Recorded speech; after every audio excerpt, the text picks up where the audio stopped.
Well, Eurofound Talks is really about us using a podcast series to reach out to our stakeholders, to our listeners, to an audience perhaps that we're not otherwise able to reach.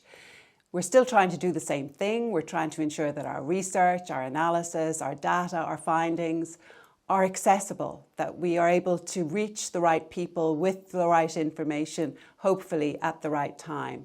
And the podcast series, Eurofound Talks, is just one way that we try to do that. We're really looking for the user to be able to engage with us, to find with us the sort of evidence base that they're looking for, informed information that cuts really through all the noise, so that when you're in a position of information overload, where disinformation and misinformation is at play, you can rely on Eurofound Talks to speak to you in a way that makes sense and that you know is reliable and is based on 50 years of solid reputation in this area. Well, to date, Eurofound Talks has really covered a wide range of issues. We try really to follow the policy agenda to a large degree, so really honing in on what's interesting for our stakeholders, making sure that our target audiences are best served at the time they need that information. So it's like a sort of an ongoing dialogue or conversation with our listeners.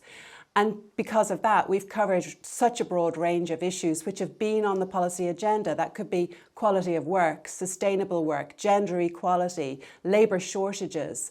We've been looking at skills in the European Year of Skills. The year before we were looking at youth.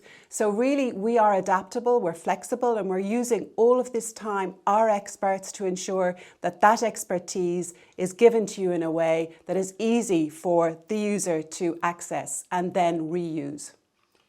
Well, firstly, I should say that Eurofound Talks has developed hugely over the last year or two. I mean, we've seen listenership is way up. We've expanded hugely in terms of the number of people in our audiences, and we hope that that will continue to grow in 2024. But 2024 will also be a big year for us. It's already been a big year for the podcast in 23. I think that's set to continue, this flexible approach, this sort of dynamic, agile response to what the user needs.